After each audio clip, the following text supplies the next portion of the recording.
Good morning. I'm Lieutenant Briscoe, and I'm with the Columbia Medical Recruiting Station. And today we have Major Helton. So I'm a physical therapist here at Moncrief Army Health Clinic. I appreciate the opportunity to talk about what I do in the Army. Excited to talk about it. I feel like the Army has really done a lot for me,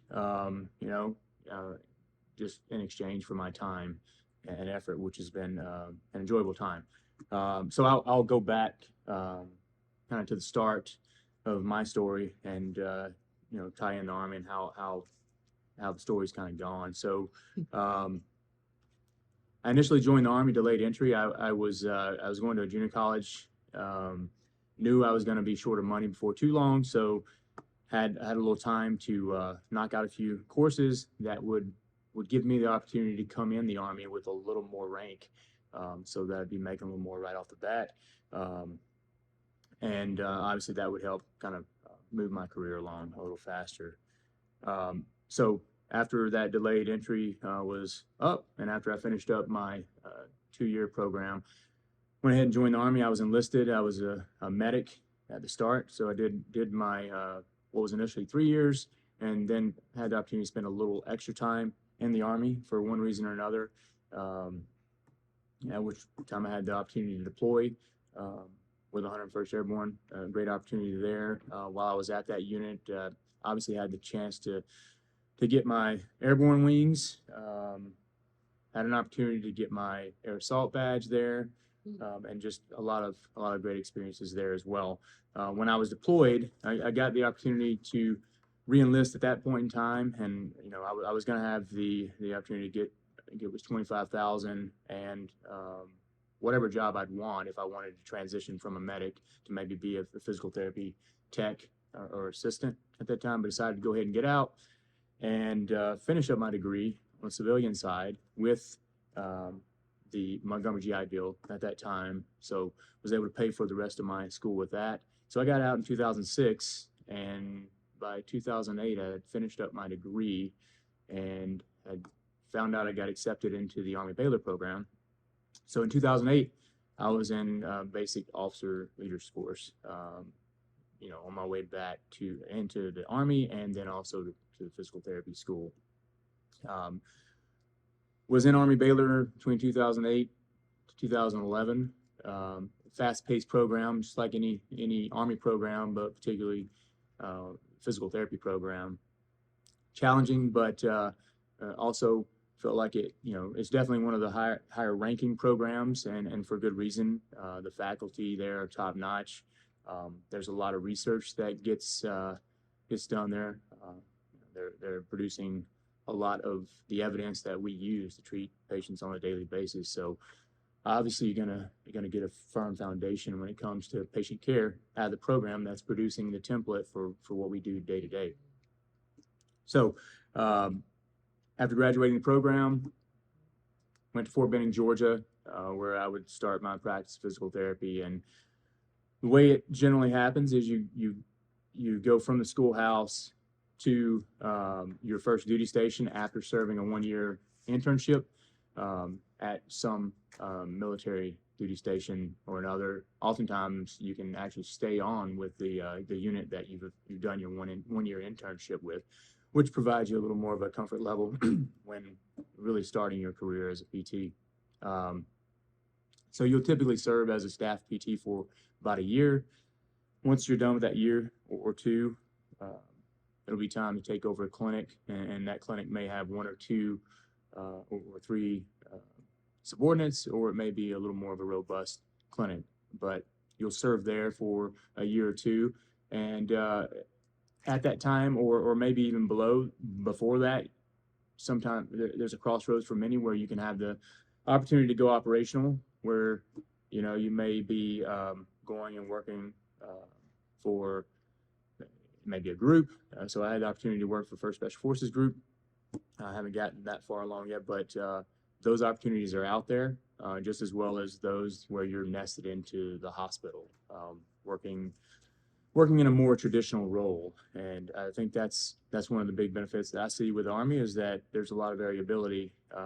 You're not going to be in one clinic for years on end. Granted, there are pros and cons to that, but I think pros outweigh the cons, because you're not living the same year over and over as a provider, and I think that makes you a better provider as you see these different patterns of conditions, and you meet different patients, and you just have different perspectives and grow within that. So, so after a couple of years as a staff PT and OIC there at Fort Benning, I actually had the opportunity to take a brigade staff job. So there they were standing up kind of a template within the initial entry training population, what has now become H2F, Health and Holistic Fitness program, kind of throughout the Army. We were trying to stand it up there where we'd have a physical therapist, and we'd have a physical therapy tech or assistant, as well as some contracted strength and conditioning guys and athletic trainers to work together to try to figure out, hey, how do we reduce injuries or mitigate risk of injury in the trainee population? So I was the second guy in that seat, so we had to be creative. We had to kind of work with what we had, and when we did have an opportunity to, or felt the need to seek out resources, we had to figure out how that was going to happen, and we had to find the right guy, the right belly button to push and provide them with the information they needed to try to get the okay on what we needed to make our program better. So again, another opportunity here in the Army where you're not working with, you're not falling into a seat where you're seeing patient day after day. There's a variety of environments, and this was one of them where there really wasn't a template, and it was you go in and make of it what you will. Most often these types of jobs are, happen by selection. So, you submit a packet and you do an interview just like you would for any job, but these in particular, it's a selection process, whereas some other jobs, it may be more of a conversation with multiple units and you guys kind of flushing things out and figuring out what the best fit would be versus a strict kind of a selection process. So I served in that role a couple years, and by then I had put my packet in for a long-term health education opportunity. So the program I was applying for was a sports medicine residency, where you'd go to West Point, you would participate in a degree program. So it was a doctorate of science, physical therapy, and dual. So it was dual sports medicine fellowship.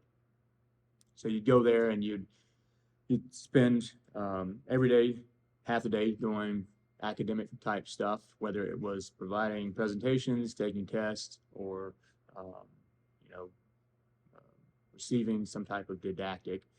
And then the other half of your day was either spent seeing cadets or out on the field, doing acute care, sports medicine type experiences, which again, as someone who's interested in a sports medicine type environment, I think it's the perfect combination of patient care, didactic education, and just being on the field and observing what goes on and kind of getting your hands dirty when you get the opportunity. So at the same time I had applied for that, I'd also applied for a Ranger battalion position. So I'd actually been blessed. I'd been selected for that position.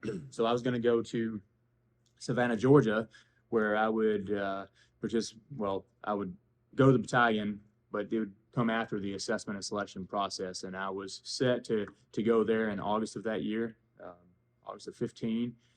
But I found out in July that I'd gotten into the sports medicine fellowship, headed to West Point. So, sometimes good things happen. Unfortunately, the timing isn't exactly what you'd like it to be. And obviously, I had to make a choice when the Army was giving me multiple opportunities.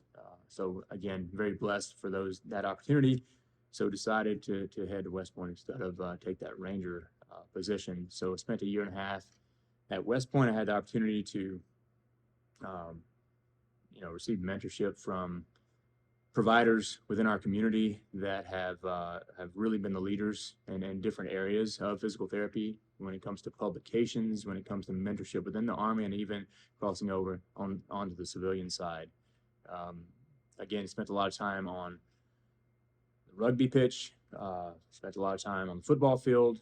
I actually had the opportunity to be on the field. I was the Army football team's physical therapist in 2016 when we beat Navy for the first time since 2001. So that was pretty sweet to be there, and not just be there, but actually be on the field and be a part of it. So it's cool when you get a ring out of things too. But again, the intent there was just to get that experience. So finished that up summer of 2017, and when the Army gives you that opportunity, oftentimes there is something called a utilization tour. But the utilization tour should be something you like, because you went to this program to do sports medicine and to learn to mentor others. So in my case, they sent me to Fort Bliss, Texas, and they're in El Paso, Texas, where we had a pretty large staff. So there's opportunity to mentor peers, subordinates, and also served as an internship director. So going back to the Army Baylor program, didn't get into detail, but the short of the long is you do 18 months roughly of didactic work. There's a little bit of clinical exposure during that time frame, but then on the back end, you're doing a 1-year internship at what is now, I believe, all military locations. When I went through a while back, we did have a couple of civilian opportunities, but I was actually the internship director at Fort Bliss, so I would receive 4 to 5 students each year coming out of that post that didactic time frame, finishing up their 1 year, and then from there they would move on to graduate and go to their first duty station. Again, for me, that was Fort Benning. So I did that for 2.5 years, and then I had an opportunity come up. I'd been in conversation with my branch manager, who is kind of the person you're talking to about your career, where you want to go, keeping them in the know, so that when opportunities come up, they might have your name in mind. So in this case, it worked out. I was about, again, 2.5 years in there at El Paso, and got an email from branch manager, said, hey, first Special Forces Group job is going to be opening up in about a year. So, of course, I was excited about that, threw my name in the hat. And again, this is a position that you got to kind of work through the red tape with interviews, submitting your packet, them getting to know you a little bit, sometimes even a site visit, and then the selection's made. So luckily, I was selected, so shipped out to Washington State. There at JBLM, where First Group is located.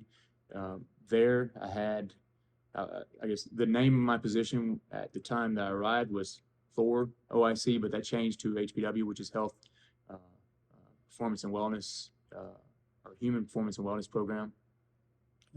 It's taken on different names, but bottom line, what it is you've got a robust multidisciplinary crew that is responsible for taking care of not only injuries, but responsible for trying to prevent those injuries. And obviously you got to develop a good understanding of what those guys do, so you get the opportunity to go out with these guys to see and oftentimes even participate when it's safe in what they're doing to in the end do your job better. So after getting there, at least on arrival, I had a dietitian, had a sports psychologist, we had an athletic trainer, a couple of physical therapists, had 3 strength coaches. I had a counterpart who was also a strength coach, but he was also the human performance coordinator. So I, for the most part, managed my rehab folks when it came to the PT, and the athletic trainer, and then the coordinator managed the performance guys. And together, like I said, it was pretty exciting because you did what you needed to do to take care of the guys. You understood the command's intent, your boss's vision, and it was left up to you, me as the officer in charge, to best utilize resources and the personnel we had to take care of our folks on the ground when we were on post, but also had the opportunity to deploy when I got there. So when I stepped foot on JBLM there in Washington State, I am processed. So you typically take about 3 or 4 weeks to get settled in. You do the paperwork that needs to happen to get you nested in there at the unit. And then you actually get feet on ground and you start kind of doing your job as you do your handoff with your predecessor. In my case, I got there and I had the opportunity to head out straight to Afghanistan. So spent a little over a month bouncing around to the different locations our guys were working in. So I visited about 10 different locations. We've probably seen about 150 different injuries in that, 30 to 40 days. So probably the most rewarding time of my career, and it was about a 30 to 40 day snapshot. But everything I feel like culminated to that point with everything I'd done within the sports medicine program, with everything that had led to that. Again, just trying to pave the path to that, right? So I think that's what made that most rewarding. So then, after that month and a half was over, came back and actually got to know the people that I would work with for the next couple of years. So once that experience kind of came to an end, had the opportunity to make my way here. So here I am at Fort Jackson, again, Moncrief Army Health Clinic, and I am functioning as the physical therapy chief here. So in this case, I've got several physical therapists, several physical therapy assistants. We've got two clinics. So I have the clinic proper, but then we have the Troop Medical Clinic where all of our trainees flow through every day.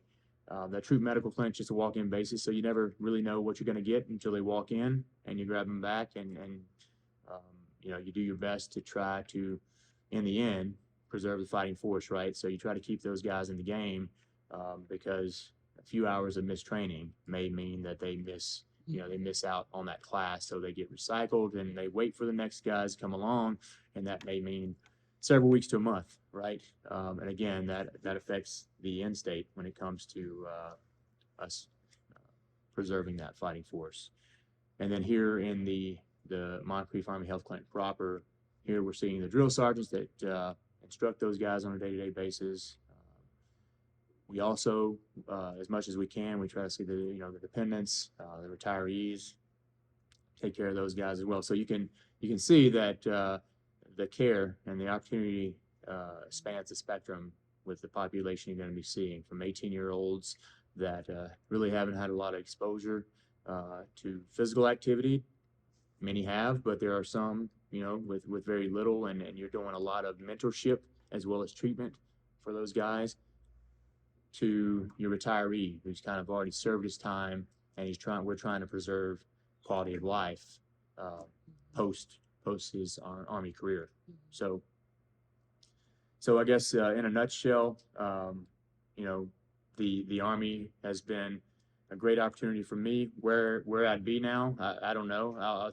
I'll tell you, when I was applying for the Army Baylor program, after I'd gotten out on the enlisted side, and I was in that little window where I was trying to figure out where life was going to take me. Was I going to go back in? I'd actually applied for the local fire department too. So had either path worked out, I would have been happy with it. But given obviously this path actually worked out, it's been a real blessing. I mentioned several things that I feel like make this opportunity to be a physical therapist in the military, I guess, superior to that in the civilian sector. Even though I've only spent 1 year in the civilian sector, I did do my internship at a civilian clinic, so I have a little bit of exposure to that to understand some of the pros and cons there. But the scope of practice, things like being able to order imaging, obviously that saves time for your patient to have to run around. You get those imaging. The radiologist may be across the hall, or in this case, he may be in the next building over, but you're only a phone call away, even in that matter. But a lot of times you can interact with them in whatever way you see fit to make sure that patient's taken care of. Here at the Moncrief Army Health Clinic, I've got chiropractor right across the hall from me. Oftentimes when I'm seeing a patient for low back pain, another point I think is important to make when it comes to differentiating civilian from the military is the way we're organized. So in our case, and like many, I'm in the Department of Rehab. I'm the chief of PT, obviously, but right next door I have a dietitian team. I have chiropractics. I have occupational therapy. More often than not, we're going to have orthopedics right upstairs. So and PAs right across the hall. So we really have the multidisciplinary team so that we can just pop across the hall as we get to know these guys more and more and build rapport. It's really just a conversation whenever you need it, with the end state being better care of the patient, and saving their time and getting to the bottom line sooner than later. And then the last point I'll make is just the camaraderie. So it's not just working with folks, it's not just coming in and leaving. It's opportunities to train with your peers, colleagues, subordinates alike, here and there throughout the year. It really brings you closer together, rather than you kind of staying in your office seeing patients day in, day out, where you really don't get to know the person as well. And I think that that opportunity to build a deeper relationship with your colleagues is only, again, going to benefit the population you're taking care of, and obviously make your job more rewarding. Okay. And with that information, what is something that you would give the students who are aspiring to be in your shoes, who are wanting to go through the DPT program, the continued education, but have not made it there yet? What is some advice that you would give them right now, knowing everything and all the experience that you have right now? Yeah, I'd say bottom line is about paving the road. All right, it's not always going to happen in your time. Um, you may want to streamline everything and you go from one program to the next, but it's just not always going to happen. And when that does happen, you've got to continue moving in that direction. It just may not be as you had anticipated. For example, my path took me 10 years to get to being a physical therapist. I started at that junior college. Started at the junior college because I knew the grade point average was important, and I knew I was coming from a small school. You got to know where you're from, and that's going to help you out with where you want to be. Mm-hmm. If you're coming from a small school, in this case, I wanted to kind of taper into that college dynamic, so was able to pull that off there with a high GPA, and money ran short. Well, what's the next step? I don't have the money to pay for a university program, so don't really want to end up with loans. Want to continue to pave my way, so what do? Well, the military has a nice program, PT program. Maybe I just go in the military for a period of time and kind of see what happens. Well, at that point in time, the military actually didn't have an MOS, a military occupational specialty of physical therapy assistant. So you had to go in as a medic, spend a couple of years as a medic, and then you could go to train to be that PT assistant that you wanted to be. But in my case, I signed up for 3 years. That got me the GI Bill, which was the funding I needed to continue the education, that undergrad education I was talking about. So did that. Kind of mentioned the opportunities earlier that I had when I was deployed. Hey, you can stay in, we'll give you that PT tech job. But in my mind, I was so close. I had the money I needed to get my degree.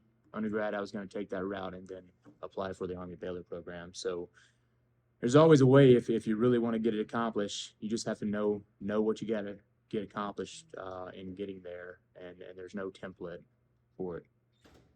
All right. So pretty much he's saying, identify what needs to be done, come up with that plan, and then execute. Yep. So, well, thank you so much for your time, sir. We do appreciate that. And thank you everybody else for your time out there as well. Have a great day. Appreciate it.